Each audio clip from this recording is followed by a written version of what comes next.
First ये है कि सबसे पहले ये है कि मॉस्किटोज। मैंने आपको इंसेक्टा बताया, पहले क्लास इंसेक्टा बताया, हम सारे इंसेक्ट्स पढ़ेंगे पहले इंसेक्टा, उसके बाद एलेक्ट्रा। सबसे पहले क्लास इंसेक्टा में जो हम इंसेक्ट्स की एग्जांपल है मॉस्किटोज कहा था मैंने प्लस यानी कि, तो उसमें ये है कि बहुत सारी species 400 species all over the world mosquitoes की मौजूद हैं। लेकिन स्पेशली इस एशिया में हम लोग जो पढ़ते हैं वो 3 टाइप्स ऑफ मॉस्किटो पढ़ते हैं, 3 स्पीशीज़ ऑफ मॉस्किटो। स्पीशीज़ का याद रखना है वर्ड, ठीक है। उसमें ये है सबसे पहला आपके पास है क्यूलेक्स, फिर है आपके पास एनोफ्लीज और फिर है एडीज। ठीक हो गया, 3 स्पीशीज़ ऑफ मॉस्किटो। अब इसमें सबसे पहले जो यहाँ पे मैं सारे आपको आइडेंटिफिकेशन पॉइंट्स बताऊंगी कि कौन कौन से आइडेंटिफिकेशन पॉइंट्स हैं किसके, मॉस्किटो के और बाकी इंसेक्ट्स के। तो सबसे पहले आप ये देखें यहाँ पे जो एनोफ्लीज है, in resting position Anopheles form an angle. देखिए एनोफ्लीज जो है वो देखिए इसका इधर देख रहे हैं सब, देखिए इसका जो हेड है वो नीचे की तरफ है, सरफेस से टच करता है इसका हेड, और इसका जो एब्डोमेन है वो ऊपर की तरफ है। रेस्टिंग पोजीशन हो, बाइटिंग पोजीशन हो, इसका एब्डोमेन ऐसे ही रहता है, इसलिए ये क्या होता है एंगल बनाता है। एंगल बन रहा है कि नहीं बन, सरफेस से एंगल बन रहा है, इसलिए इसके आइडेंटिफिकेशन पॉइंट्स हैं। कोई आपसे पूछेगा वाइवा में तो आप ये बताएंगे। और इसके अलावा क्यूलेक्स का क्या है, क्यूलेक्स की जो बॉडी है ना, बॉडी वो पैरेलल एट दिस सरफेस है या हंच्ड बैक, या तो झुकी भी होती है सरफेस से, ये देखें, या पैरेलल होती है, देखिए इमतवाजी, ठीक है, सरफेस के इक्वल है, इक्वल या झुकी भी होती है, इसे कहते हैं क्यूलेक्स। शाबाश। अच्छा, अब आप ये कहेंगे कि मैम जो पिक्स आती हैं उसमें हमें ना समझ आए, पोजीशन का नहीं समझ आती ना, तो अब आप क्या है कि जब आपको लगे कि ये मॉस्किटोज हैं और उसमें कोई वो नहीं है तो पोजीशन समझ आ रही है, आप जस्ट मॉस्किटो लिखें, सिर्फ मॉस्किटो लिख दें, आप ना लिखें एनोफ्लीज, ना लिखें क्यूलेक्स, ये स्पीशी नेम होता है ना। yes, ठीक है, तो आप सिर्फ जस्ट मॉस्किटो लिखना है। डिजीज़ अगर आपसे पूछते हैं तो आप मलेरिया भी लिखते हैं, फिलेरिया भी लिखते हैं, दोनों डिजीज़ लिखते हैं। प्रिवेंशन तो सेम ही है सबकी, मॉस्किटो की जितने भी मॉस्किटो की टाइप्स है प्रिवेंशन सेम ही है। yes, ओके, समझ आ गई एनोफ्लीज और क्यूलेक्स। अब हमने क्या पढ़ना है, एडीज। एडीज इजिप्टाई, ठीक है, इसे डेंगू मॉस्किटो भी कहते हैं, लेकिन एडीज इजिप्टाई। अब इसका क्या आइडेंटिफिकेशन पॉइंट है, आइडेंटिफिकेशन पॉइंट को और करना है बस। आइडेंटिफिकेशन पॉइंट्स ये है कि ब्लैक बॉडी पे क्या होते हैं, वाइट पैचेज होते हैं, वाइट पैचेज होते हैं ब्लैक बॉडी पे। देखिए ये जब मॉस्किटो आएगा तो आप क्लियर कट लिख देंगे एडीज इजिप्टाई, यहाँ लिखोगे मॉस्किटो तो रॉन्ग हो जाएगा, यहाँ गलत हो जाएगा अगर आपने मॉस्किटो लिख दिया तो। आपने इसका नाम लिखना बाकायदा, एडीज इजिप्टाई, ठीक है। यहाँ पे नाम लिखेंगे क्योंकि बाकायदा उसके अपीयरेंस से नज़र आ जाता है कि ये एडीज मॉस्किटो है, एडीज इजिप्टाई। अब इसको क्या कहते हैं, इसको टाइगर मॉस्किटो भी कहते हैं। टाइगर मॉस्किटो क्यों कहते हैं, इसकी अपीयरेंस टाइगर टाइप है, ऐसे है ना पैचेस, टाइगर टाइप है, इसका मोड ऑफ एक्शन भी टाइगर टाइप है। आज पहला दिन है, कोई बात नहीं, अगर सुन लेंगे, नेक्स्ट कोई क्लास इतनी खास लेता नहीं है, ठीक है, समझ आ गई बात की। आज अभी इतनी जल्दी भी बोर होए ना, ये से सिर्फ जस्ट आपको वाइवा के लिए, इसका mode of action viva tiger type क्यों है वजह बताएं। क्योंकि टाइगर कितना, अच्छा अर्ली मॉर्निंग और अर्ली इवनिंग, इसलिए इसको टाइगर मॉस्किटो, इसकी ब्रेव मॉस्किटो भी कहते हैं, और टाइगर इसके पेरेंट्स, ठीक हो गया, इसीलिए इसको टाइगर।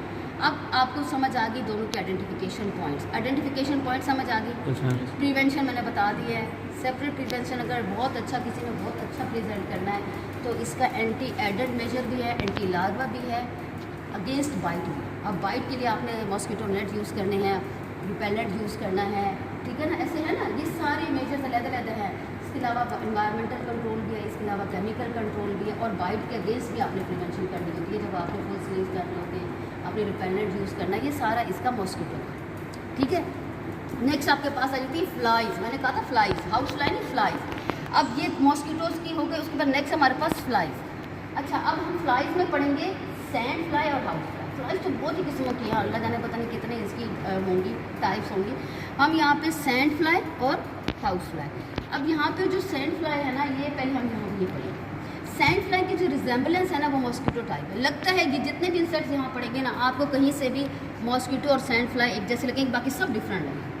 तो सैंड फ्लाई की जो अपीयरेंस है ना, अपीयरेंस नज़र आती है वो लगता है जैसे मॉस्किटो, लेकिन इसके जो फीचर्स हैं ना वो डिफ़र करते हैं फ्रॉम मॉस्किटो, वो मैं बताऊँ आपको समझ आए कि आप किस तरीके से डिफ्रेंशिएट कर सकते हैं मॉस्किटो और सैंड फ्लाई को एक दूसरे से, ठीक। सबसे पहले इसका जो देखें, इसकी जो विंग्स हैं upright in position all the time. जब भी आप नेट पे सर्च करें, आप पार्क में देखें, आप जहाँ भी इसको सैंड फ्लाई को देखेंगे, इसका जो विंग है ना, इसका विंग अलहदा से सेपरेट नज़र आएगा या ऊपर की तरफ नज़र आएगा, ऐसे सेपरेट नज़र इसका विंग ऐसे आएगा, क्योंकि इसका विंग देखें बाकियों के इंसेक्ट्स के विंग नज़र आ रहे हैं ऐसे, इसकी बॉडी से अटैच ऐसे है। देखें हाउस फ्लाई का भी ऐसे है, ऐसे है या नहीं? जब विंग अलहदा से नज़र आ जाए ना सेपरेट, आपको सेपरेट ऊपर ये साइड, तो आपने सैंड फ्लाई बस आँख बंद करके देखते हैं, आप और किसी का भी नज़र नहीं आएगा सैंड फ्लाई, ठीक है।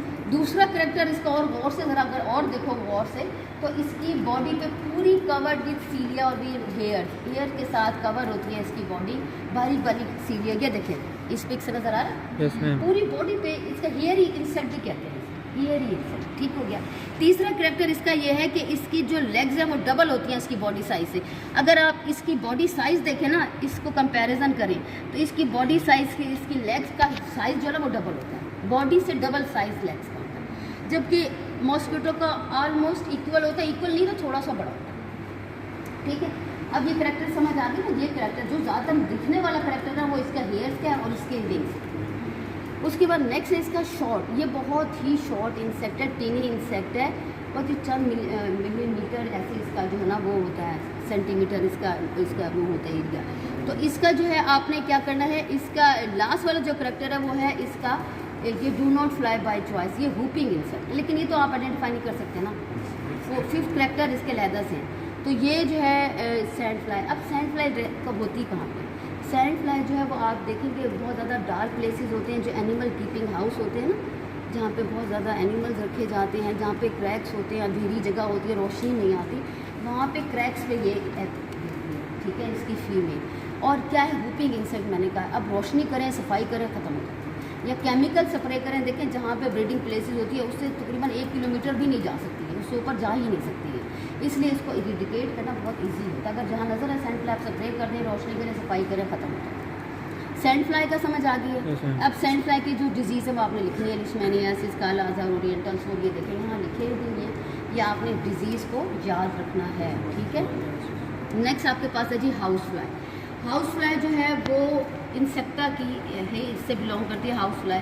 अभी मैंने कहा था, किसी को याद है कौन सा वेक्टर है? मैकेनिकल। ये मैकेनिकल वेक्टर है। मैकेनिकल वेक्टर ये है कि ये हाउस फ्लाई की मोड ऑफ ट्रांसमिशन जो डिजीज़ की वो 3 टाइप्स की है। वो कैसे? आपको मैकेनिकली तो मैंने आपको बता दिया ना, बाय वॉमिटिंग, जो इसकी इंसेक्ट्स की इंटेस्टाइन में कुछ होता है ना एज इट इज़ ये वॉमिटिंग के थ्रू कंटामिनेट होती है, और डिफिकेशन, ठीक है ना, एक्सक्रीशन के थ्रू भी ये इंटेस्टाइन से चीज़ें आपके फूड को कंटामिनेट करती है। तो 3 मोड्स हैं इसके, as a mechanical, as a defecation और वॉमिटिंग, ठीक है।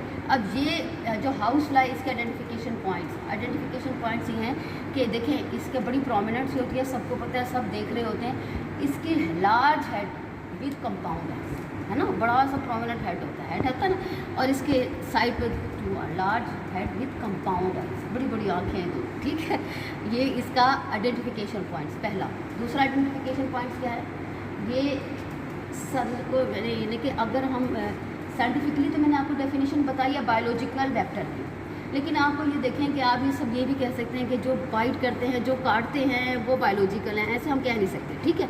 जबकि हाउस फ्लाई नहीं काटती है, हाउस फ्लाई नहीं बाइट नहीं करती हाउस फ्लाई। तो हाउस फ्लाई जो है वो क्या है, इसका जो माउथ पार्ट की मॉडिफिकेशन है वो है रिट्रैक्टाइल प्रोबोसिस। रिट्रैक्टाइल प्रोबोसिस के थ्रू ये फूड से, ये वेस्ट से लिक्विड को सब करते हैं, ठीक है, इसके थ्रू, ठीक है, रिट्रैक्टाइल प्रोबोसिस के थ्रू, ठीक हो गया। तो ये आपका जो है वो मॉडिफिकेशन ऑफ माउथ पार्ट्स हैं इसके। और सेकंड, पहला जो है वो हेड विद कंपाउंड। डिजीज़ किसी को पता है इसकी? बताएंगे डिजीज़ कौन सी? डायरिया, डायरिया और कॉलरा, टाइफाइड, पोलियो, हाँ, हेपेटाइटिस ए, पोलियो भी करती है, ठीक हो गया। ये हाउस फ्लाई के बाद हमारे पास ख़त्म ये वाले। अब नेक्स्ट इधर वाले फ्ली मैंने कहा था, फ्ली जो है वो क्लास बायोलैटरली पिचकी हुई बॉडी, ऐसे कह सकते हैं ना, बायोलैटरली कंप्रेस। देखिए इसकी शेप देखो ना, ठीक है, और फिर नो विंग्स नहीं है, विंग्स एब्सेंट है। अब इसका जो है वो डिजीज़ वो क्या है, जस्ट इसका डिजीज़ प्लेग है ना, ये क्रॉस कर देती, ठीक है। और इसका जो कंट्रोल है वो ये है कि ये रोडेंट्स को, तो करने वाले जो जानवर होते हैं ना, उनके बालों पे होती है, ठीक है।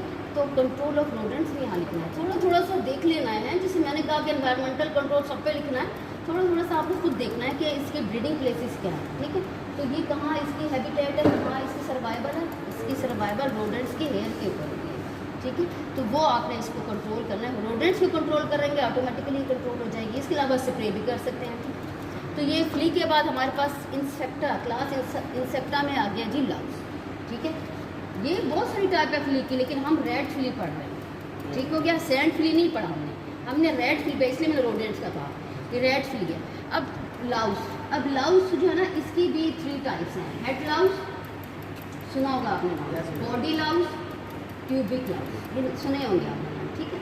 हम जो 3 टाइप्स ऑफ लाउस में हम सिर्फ एक पढ़ेंगे, हेड लाउस। हम यहाँ पे हेड लाउस पढ़ेंगे, हमें जो कॉमनली देखा जाता है, ठीक है। ऐसे ये जो बॉडी लाउस होती है, ये बिल्कुल सेम रिजेम्बलेंस होती है, आप इसको डिफ्रेंशिएट नहीं कर सकते। और ट्यूबिक लाउस का जो एब्डोमेन है बड़ा चौड़ा सा होता है, ठीक है। और वो ज़्यादातर यहाँ होती नहीं, वो ये ज़्यादातर बलूचिस्तान एरिया में इधर उधर होती है, ठीक है। तो ये जो है हेड लाउस की आइडेंटिफिकेशन है। सबसे पहला आइडेंटिफिकेशन पॉइंट है कि body is pointed in shape, head भी पॉइंटेड है, एब्डोमेन भी पॉइंटेड है। पॉइंटेड इन शेप लग रहा है आपको, नजर आ रहा है, pointed in shape. Second character wings absent, यहाँ पे विंग्स एब्सेंट है। थर्ड करेक्टर इसका है कि लेग्स विद क्लॉज, एंड में बहुत बारीक बारीक से क्लॉज होते हैं। अगर आप इस पिक में भी देखें, इसमें भी देखें, उसके और डायग्राम में भी देखें, बहुत बारीक से, नेकेड आई से इतने नज़र भी नहीं आते, क्लॉज होते हैं जो कि होल्ड करने के लिए, उसको हेयर्स के लिए उसकी हेल्प करते हैं, ठीक हो गया। क्लॉज इसलिए कहा गया। तो 3 पेयर्स ऑफ लेग्स सब में है, ठीक है। ये मैं नहीं बता रही कॉमन फीचर्स, मैं सिर्फ आइडेंटिफिकेशन पॉइंट्स बता रही हूँ। विंग्स एब्सेंट हो गए हैं, पॉइंटेड इन शेप है, और क्लॉज है, एंड में क्लॉज। अच्छा, अब इसका जो हेड लाउस है, हेड लाउस मैंने अभी फर्स्ट शुरू में नहीं बताया आपको। मोड ऑफ ट्रांसमिशन भी 3 टाइप्स की आर्थ्रोपोड बॉडीज। पहला है बायोलॉजिकल ट्रांसमिशन, दूसरा है मैकेनिकल ट्रांसमिशन, तीसरा है क्लोज कॉन्टैक्ट और डायरेक्ट कॉन्टैक्ट। तो जो पेडिक्लोसिस होती है वो डायरेक्ट कॉन्टैक्ट के थ्रू ट्रांसमिट होती है, ठीक है। अब जो क्लोज कॉन्टैक्ट और डायरेक्ट कॉन्टैक्ट वाली डिजीज़ है, उसमें आपने एनवायरनमेंट नहीं लिखा, यहाँ पे थोड़ा सा आइडेंटिफिकेशन सही है, समझ आई। एनवायरमेंटल कंट्रोल में क्या लिखेंगे, ये आपकी हेड नहीं समझ आई, वेट, ये आपकी हेड पे होती है, ठीक हो गया। और ये डिजीज़ ट्रांसमिट कैसे होती है, क्लोज कॉन्टैक्ट, साथ बैठने से, ठीक है, और डायरेक्ट कॉन्टैक्ट से। तो फिर आप क्या करेंगे, अब प्रिवेंशन क्या बताएंगे इसमें, साथ बैठे, हाँ ठीक है। और पर्सनल हाइजीन, यहाँ पे एनवायरनमेंट नहीं आएगा। देखिए आपको जो हेड पे है ना, अपने एनवायरनमेंट को कहाँ से करना है, इसका समझ आ गई। जो चीज़ आपकी बॉडी के साथ अटैच है और यहीं से ही ग्रो करिए, यहीं से डेवलपमेंट हो रही है उसकी, तो फिर आपने पर्सनल हाइजीन लिखना है। हेड लाउस है ना, हेड है, तो आपने क्या करना है, एंटीलाइज shampoo, chemical control, personal hygiene. Environmental में एनवायरनमेंट नहीं लिखना, क्योंकि एनवायरनमेंट में तो ये नहीं करी ना, ठीक है। एनवायरनमेंट में इसका कोई रोल नहीं है, इसका जो है वो आपकी बॉडी से।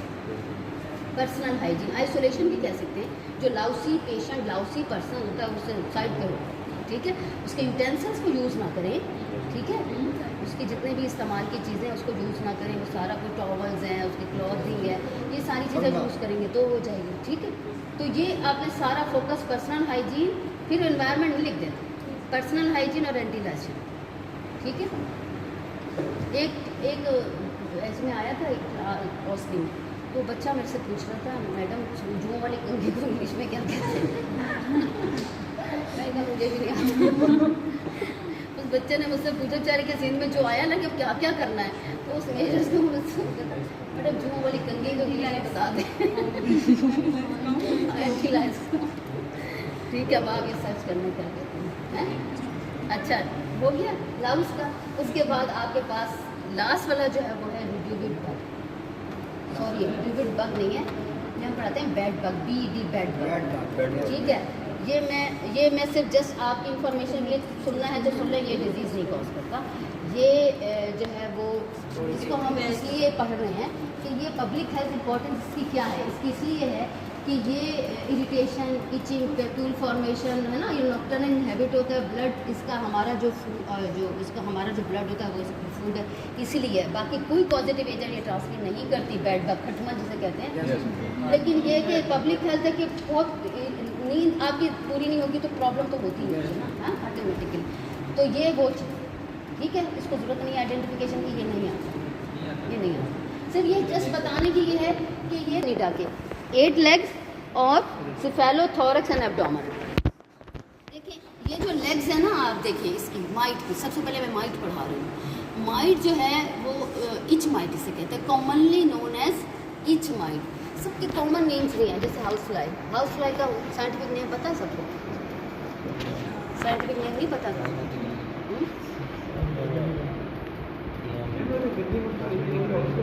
हाँ यार, नहीं, वो फ्रूट फ्लाई होती है, वो बहुत मोटी सी जो होती है वो फ्रूट फ्लाई होती है। हाँ ठीक है, हाउस फ्लाई का नहीं आता किसी को? मैम पढ़े थे, भूल गए। मस्का डोमेस्टिका पढ़े भी नहीं थे मैम। पढ़े थे। हाँ ना, ठीक है। तो अभी इसका जो कॉमन नेम है ना वो इच माइट। अब साइंटिफिक नेम अभी पूछूंगी आपसे पूछूंगी, आप सबको आता है। इच माइट जो है ये इंसेक्टा अरेक्निडा की क्लास 8 लेग्स। अब देखें लेग्स की आइडेंटिफिकेशन, इसमें जो अपर रीजन से ओरिजिनेट हो रही हैं, ऊपर एंटीनियर रीजन से ओरिजिनेट हो रही हैं, वो शॉर्ट है विद क्लॉज के साथ है, विद स्पाइंस हैं, स्पाइक्स हैं, छोटी हैं, सेगमेंटेड है ना, कितने सारे करेक्टर हैं। और जो लास्ट रीजन से ओरिजिनेट हो रही है एब्डोमिनल, नीचे एंटीरियर रीजन से ओरिजिनेट हो रही है, वो लंबी सी एलोंगेटेड एंड पॉइंटेड है। आपको लेग्स की शेप डिफरेंट नजर आई है? 8 लेग्स में 4 डिफरेंट है, 4 डिफरेंट। जैसे different shape of legs are four on mite shape, legs के डिफरेंट नजर आए, 8 लेग डिफरेंट शेप नजर आए, गोल राउंडेड सिगोमाइट है। ठीक हो गया।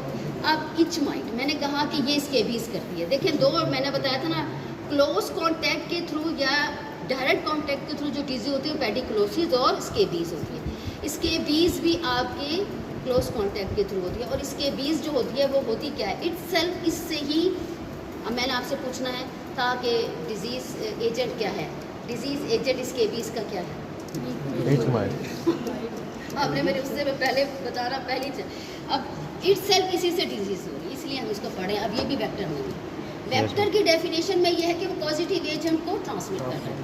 ये इटसेल्फ हमारी स्किन में ये नेकेड आई से नजर नहीं आती। इच माइट आपकी स्किन के सुपरफिशियल लेयर के नीचे ही ये मल्टीप्लाई होती है, इससे खुद ही होती है मल्टीप्लाई, इसी से स्केबीज हो रही है। इटसेल्फ इसी से स्केबीज हो रही है। ये पॉजिटिव एजेंट है, पॉजिटिव एजेंट है। स्केबीज का पॉजिटिव एजेंट क्या है? Etch might. और इच माइट ना लिखा हुआ ऑप्शन में तो और क्या लिखा हुआ आ सकता है? सार्कोप्टेस स्केबाई, इसका नाम ये भी आ सकता है नाम, ये नहीं कि इच माइट ना आए। ठीक है, तो क्या आ जाए? सार्कोप्टेस स्केबाई। अगर ऑप्शन में ये आ जाए और आपका इधर इच माइट है ही नहीं तो वो कॉमन नेम है, और सार्कोप्टेस स्केबाई इसका साइंटिफिक नेम है। और ये इच माइट जो स्केबीज करी इसी से हो रही है, ये हमारी स्किन में मल्टीप्लाई करती है। तो ये खारिश जो आम ट्रेन में इसको खारिश कहते हैं, जिसके बीज होते हैं इसका आम में इसका नाम ही खारिश है। नज़र नहीं आता, इससे लेते हैं स्वैब लेने से माइक्रोस्कोप से नज़र आता है, ऐसे नज़र नहीं आता। पूरी बॉडी पे आपके अंडर आर्म्स, लेग्स, हाँ वो सब पे ना इसकी जो है ना, और ज़्यादातर खारिश होती रात को, दिन को नहीं होती। रैश हो जाते हैं, बस पड़ जाती है, बस भी होती है। बारिश होती है, निशान बनते हैं ऐसे पैप्यूल से, बारीक नजर रात को ज़्यादा होती है, दिन को नहीं होती। मैम जो पिक्चर आई होती है उसके भी के पेशेंट की, उसकी मैम छोटे छोटे वो पैप्यूल होते हैं, उसमें पस पड़ी होती है हाथों पे। वो लास्ट स्टेज होगी वैसे, मैंने इतना नहीं देखा क्योंकि ये इसी में ही फिर क्योर हो जाता है, प्रिवेंट कर लेते हैं लोग, वरना ये स्टेज मैंने बस वाली नहीं देखी। फिर शायद उन्होंने गलत बताया होगा, लेकिन ये काफ़ी आए होते हैं इस तरह के। शायद वो गांव में और ऐसे इलाकों में शायद ना उनको समझ आए, वो हो जाए। इसकी प्रिवेंशन क्या, हाइजीन में क्या है? आइसोलेशन। पर्सनल हाइजीन में क्या है कि आपने क्या करना है? आइसोलेशन बहुत ज़रूरी है कपड़े। और हाँ, सन में करें, रेगुलर वॉश करें, आयरन करें कपड़ों को। जितना गर्म आयरन करेंगे उतना ही ख़त्म होगी, क्योंकि आपकी क्लॉथिंग, आपकी जो यूज़ करने वाली चीज़ें उस पर हो जाती है। आप बेड पे लगते हो, आपकी बेड शीट पे आ जाए, ठीक है, इस वजह से कोई भी यूज़ करेगा उसको। और ये होती क्यों है? ये होती है बहुत डार्क रूम्स में रहने से, एक साथ रह रहे हैं तो वो एक दूसरे से फ़ौरन हो जाते हैं, ठीक है। और इसका जो है वो बेस्ट सोल्यूशन सल्फर ऑइंटमेंट होता है, इसका बेस्ट जो है ना, अगर आप केमिकल लिखेंगे तो वो, बाकी इसका सारा पर्सनल हाइजीन प्रिवेंशन है, ठीक है। तो मैम जो इवरमेक्टिन और वो दे रहे थे, वो इसी में दे रहे हो? मैं इसी में दे रही हूँ, तकरीबन इसी में दे रही हूँ। वो मेरे पास एक थी, मैं भूल गई। टिक्स की टाइप्स हैं, 2 types of ticks, hard tick and कुछ समझ आ रही है? मैंने दोनों बताई, में कौन सी हार्ड है? मैम वो छोटे वाली हार्ड है, पीछे वाली हार्ड है। पहले आगे वाली हार्ड है। मैम एक हार्ड है हार्ड कौन सी? मैम एक कौन सी वाली है? पीछे वाली पीछे वाली, ये वाली हार्ड। स्केलेटन जो होता है ना इसका, वो बहुत सख्त होता है, हार्ड होता है, हार्ड टिक का। और सॉफ्ट का बहुत सॉफ्ट और फ्लफी सा होता है। तो ये राउंड सी होगी, इक्वल शेप ऑफ लेग्स अगर हैं और राउंड बॉडी है बिल्कुल ऐसे बॉल की तरह, तो वो आप फॉरन सॉफ्ट है। और ओवल शेप की जो बॉडी आएगी, ओवल शेप, 8 लेग्स हार्ड और सॉफ्ट टिक का डिफरेंस तो ये है। डिजीज डिफरेंट है सबकी, ये नहीं कि टिक्स है तो सारी डिजीज एक ही है। कॉन्गो फीवर हार्ड टिक करती है, कॉन्गो फीवर हार्ड टिक करती है। तो हार्ड टिक होती कहाँ पे है? ये हार्ड और सॉफ्ट दोनों कहाँ होती है? अफ्रीका हैं? ऐसे हम पढ़ रहे हैं, अफ्रीका की प्रिवेंशन कराएंगे आप। हमारी पब्लिक हेल्थ इंपॉर्टेंस है इसलिए हम पढ़ रहे हैं। कहाँ होती है ये हार्ड टिक? जहाँ पे कॉन्गो फीवर ज़्यादातर होता है। आप कहाँ से बिलोंग करते हैं बच्चे? सारे गुलदान से हो, अर्बन एरिया से हो, रूरल से भी है? Yes ma'am. मैम सारे रूरल से हैं। तो फिर भी नहीं पता किसे चिच्चड़ कहते हैं? Yes ma'am, yes ma'am, Yes, जानवर ma'am. में होती है, कुत्तों में, कुत्तों में ज़्यादा होती है। मैंने अभी कहा कॉन्गो फीवर कहाँ होती है? ये कॉ वगैरह, बफेलो, इन सब पे, डॉग्स में भी Yes, होती है, ma'am. इनकी ईयर्स में होती है। Yes, yes ma'am, yes soft ma'am, tick यही होती है। है, दोनों चीज़ें होती हैं, इधर ही होती हैं, इन्हीं के ऊपर होती है। मैम इंग्लिश नाम नहीं सुना हुआ ना बच्चों ने। हाँ? चिच्चड़ सुना हुआ है लेकिन इंग्लिश नाम नहीं सुना हुआ ना, इस वजह से चिच्चड़ सुना हुआ है ना। चिड़ी होते हैं। चलो हाँ वो भी जो फ्ली होती है ना, ये जो ब्लैक फ्ली, ये बारीक बारीक, ये डॉग्स और उसके सॉरी रोडेंट्स, उर्दू में पढ़ाओ यार, जैसे रैबिट्स वगैरह, उर्दू में पढ़ाओ यार। तो समझ तो है। वो फ्ली की और टाइप है। हमने तो रेड फ्ली पढ़ा ना, यही चिच्चड़ ना रेड फ्ली। आपने सुना होगा ताउन का जो था वो Yes, था, ma'am. ये फ्ली से था ना, हुआ था जो इंडिया में बहुत ज़्यादा उन्होंने इससे, ये रेड फ्ली चूहों से ये जो है ताउन फैला था और कितनी आबादी Yes, खत्म ma'am. हो गई थी। बहुत पुरानी जब बात है, आज से 50 साल हो गए।